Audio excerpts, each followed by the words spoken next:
जा तुम लोग की दादागिरी निकाल। तो कहते उसने एक्टिवा खड़ा किया, नीचे उतरा, नीचे उतर के उसने डायरेक्टली बहस चालू किया। तो मैं रुक बताता हूँ बोलते हुए वहाँ आगे आया। क्या हुआ भाई? तब तक उसने मेरे दोस्त के ऊपर हाथ उठा दिया। गाड़ी में बैठे हैं, मुश्किल से 10 कदम आगे गए थे, तब तक पीछे से उसने एक पत्थर उठा के हमारी गाड़ी का ग्लास फोड़ दिया पीछे। उनको नहीं जानता वो लोग, मतलब कैसा था कि मुस्लिम समुदाय के लोग थे। सर पे टोपी देख करके समझ में आ रहा था। तो तक कि वापस 30-40 की संख्या में लोग आए। 30-40 की संख्या में लोग आए, सबने अपने चेहरे पे रुमाल बांध लिया था। सबके हाथ में रॉड, बम्बू ये सब थे। सबके हाथ में कुछ ना कुछ हथियार था। और आकर के उन लोगों ने गाड़ी के आगे से चारों तरफ से घेर लिया। आप मेरे गाड़ी का कंडीशन देख सकते हैं। उसमें उन लोगों ने पहले सनरूफ तोड़ा, साइड के सारे ग्लास तोड़े, और मतलब उनका पूरा इरादा जान लेने का था। हम दिया उनका गुस्सा उतने में ही साथ में उन्होंने गाड़ी को पूरी जगह पे पलटी कर दी। जो उनके नारे वगैरह होते हैं, नारे वगैरह लगा करके जैसे बहुत बड़ा जश्न मना रहे, जीत हासिल हो गई, और वो सब करके वहाँ से चले गए। मैं चाहता हूँ कि इस पे केस दर्ज हो, अन्यथा हाथ में चूड़ी तो हमने भी नहीं पहना। पलट जवाब दूंगा मैं इसका। नमस्कार, मैं सचिन दीक्षित। इस वक्त मैं उपस्थित हूँ रेडिएंट हॉस्पिटल के अंदर। मेरे साथ उपस्थित हैं अविनाश सिंह। उनसे हम बातचीत करते हैं कि 13 तारीख के दिन आखिर ऐसा क्या हुआ था कि कुछ मुस्लिम समुदाय के लोगों ने उनकी गाड़ी पर हमला कर दिया। उसके बाद उनकी मर्सिडीज गाड़ी को पलट दिया। तस्वीरें आप स्क्रीन पर देख पा रहे हैं, ये उसी गाड़ी की है जिस गाड़ी के साथ ये वारदात हुआ। बताया जा रहा है इनके साथ कई लोगों ने एक साथ मिलकर हमला भी करना चाहा। इस पूरे मामले पर अविनाश से बातचीत करते हैं कि आखिर 13 तारीख की घटना की हकीकत क्या है। अविनाश जी, क्या कुछ हुआ था 13 तारीख को? आप कहाँ जा रहे थे? वहाँ क्या कुछ हुआ पेल्हार फाटे के पास जो इतनी बड़ी घटना हो गई, आज आपको एडमिट होना पड़ा? जी, ये वाकया 13 तारीख का है। 13 तारीख को दोपहर में करीब 3:45-4 बजे के आसपास मैं विरार से रिटर्न आ रहा था, विरार हाईवे से। तो पेल्हार फाटा पे बाईपास से मैं गाड़ी क्रॉस करने के लिए जैसे टर्न लिया, तो सामने से टैंकर आ रहा, ट्रक आ रहा था। तो मैंने देखा जब ट्रक आ रहा था उसको साइड देने के लिए मैंने गाड़ी को हल्का सा रिवर्स लिया। तो पीछे से एक बाइक आ रही थी, उसको हल्का सा टच हो गया। तो जब उस बाइक को टच हुआ तो वो बाइक वाले आकर के डोर पे नॉक करने लगे। तो मैंने डोर ओपन करके बोला क्या हुआ अंकल? बोलते हो आप लोग को दिखता नहीं क्या? तो मैंने बोला अच्छा अंकल, लग गया क्या? सॉरी, कुछ नुकसान नहीं हुआ ना?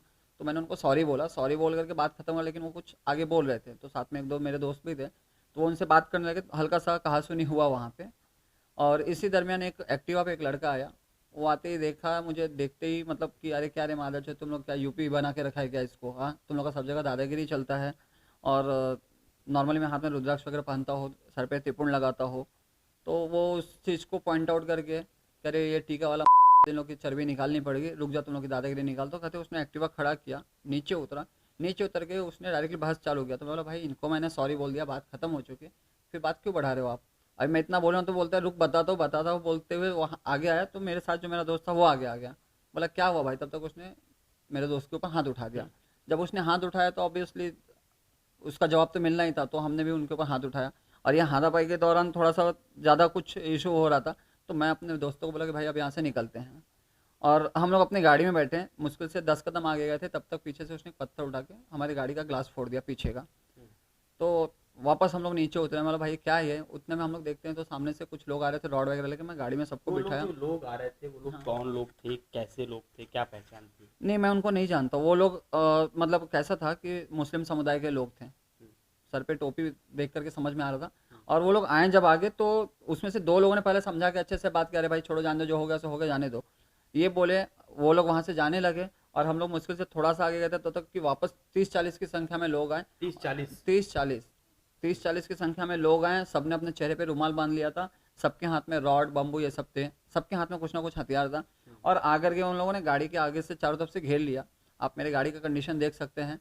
उसमें उन लोगों ने पहले सनरूफ तोड़ा, साइड के सारे ग्लास तोड़े, और मतलब उनका पूरा इरादा जान लेने का था हमारा। मतलब इतने गंदे तरीके से उन्होंने वारदात को अंजाम दिया कि मैं वहां से जान बचा करके निकलना ही जरूरी समझा। जैसे तैसे करके वहाँ पे पूरा ट्रैफिक जाम था, तो मैं साइड के रास्ते से गाड़ी उतार के गया, लेकिन आगे ट्रैफिक जाम ज़्यादा होने की वजह से मैं बोला कि ये लोग पीछे भाग के आ रहे हैं, तो पक्का किसी ना किसी की हम लोग की जान वहाँ चली आसपास जाएगी। कोई पुलिस चौकी थी, कुछ था? जहाँ वारदात हुआ उसके जस्ट बगल में पुलिस चौकी थी, वहां से लेकिन कोई पुलिस और वाला जहाँ आया? वारदात हो रहा था वहाँ पे भी आरटीओ के कुछ एक दो लोग थे जो खड़े थे, जो ट्रैफिक कंट्रोल, पर कोई भी बीच बचाव में आया नहीं। तो पुलिस ने आपको इस पर कोई उस समय पुलिस नहीं आई, उसके पीछे कारण क्या लगता है? उनके पास सूचना नहीं पहुंची होगी, अब बात नहीं अब ये पहुंची? सब मुझे कुछ नहीं पता, क्योंकि उस समय जो वो सीन था वो बहुत ही भयावह था। मैं अपने साथियों के साथ जैसे तैसे वहाँ से निकल गया। और सबको मैंने वहाँ से बोला कि आप लोग यहाँ से निकल जाओ, रुको मत। और मैं पीछे की तरफ जा कर के खड़ा हुआ। वहाँ से मैं देख रहा हूँ कि ये काफ़ी संख्या में लोग थे। इन्होंने मेरी गाड़ी को पूरा तहस नहस कर दिया, पूरा तोड़ फोड़ दिया। उनका गुस्सा उतने में ही शांत में उन्होंने गाड़ी को पूरी जगह पे पलटी कर दी, हम्म, नाले में पलटी कर दी। और जो उनके नारे वगैरह होते हैं, नारे वगैरह लगा करके जैसे बहुत बड़ा जश्न मना रहे हैं, जीत हासिल हो गई है, और वो सब करके वहाँ से चले गए वो। पुलिस की तरफ से आपने कंप्लेन की, पुलिस की तरफ से क्या आपके साथ? नहीं, इस हाथापाई के दौरान मुझे चोट लगी थी, तो मैं अपने ट्रीटमेंट के लिए यहाँ पे हॉस्पिटल में आके एडमिट हो गया हूँ। हम्म, मेरे सीने पे, सर पे चोट लगी, नाक से भी मुझे ब्लीडिंग हो रहा था। तो मैं वहाँ पे रुकना सही नहीं समझा, मैं आके अपना ट्रीटमेंट करवाया। अभी एमएलसी रिपोर्ट के थ्रू जो हुआ है स्टेटमेंट, तो अभी फिलहाल पुलिस स्टेशन में गया हुआ है सब कुछ। पुलिस की तरफ से कितना अच्छा रवैया रहा है और कितनी मदद मिलने की, और क्या लगता है कि उन पर कार्रवाई होगी, ऐसा कुछ आश्वासन नजर आ रहा है? देखिए, अभी कल मेरा स्टेटमेंट तो हुआ है यहाँ से, हम्म, और आज मुझे वहाँ पे पिलहरफाटा पुलिस स्टेशन से पुलिस अधिकारी का कॉल आया हुआ था। हम्म, अब आगे वो लोग कैसे क्या करते हैं देखा जाएगा। ये हफ्ते 4 दिन पहले की बात है कि वहाँ पे एक लेडीज़ कोई पुलिस अधिकारी है, उनके ऊपर भी हुआ था, जिसके लिए ऑलरेडी कोई गुनाह दाखिल हुआ है वहाँ पे। यानी कि कहने का तात्पर्य क्या है, पुलिस भी कहने का सुरक्षित मतलब नहीं सिर्फ ऐसा है कि देखिए, मैं बोलना नहीं चाहता हूँ क्योंकि ये सांप्रदायिक बात हो जाएगी, लेकिन मैंने एक चीज़ नोटिस किया है कि जहाँ पर भी इस समुदाय की बस्ती है ना, वहाँ पे हिंदुओं की जान बहुत सस्ती है। है? ये जब जैसा चाहें, जो चाहें वो कर सकते हैं, और वही कर ही रहे हैं। रोकना चाहिए।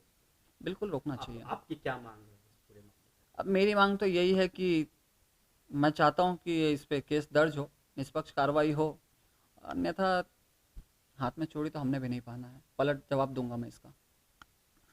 ये थे अविनाश, और इनका साफ तौर पे कहना है कि जिस तरीके का माहौल है वो खतरनाक है। उनका कहना है कि जिस तरीके से उस दिन वो बच बचा कर निकले, अगर वो बचते नहीं, वहां से भागते नहीं, निकलते नहीं, तो जान को भी खतरा था। हालांकि इस पूरे मामले को गंभीरता से बेलहार पुलिस स्टेशन ले लिया है, आगे की कार्रवाई के लिए जुट चुकी है। इस पूरे मामले पर कौन लोग थे, वो लोग किस इरादे से आए थे, इस पूरे मामले की छानबीन में जुट चुकी है। देखना ये होगा कि आने वाले समय में पुलिस इस पूरे मामले पर कितनी गंभीरता से, कड़ाई से पेश आती है, और आने वाले समय में मुजरिमों को कब सजा होती है, और इस पूरे मामले की हकीकत क्या कुछ और सामने आती है, ये सब देख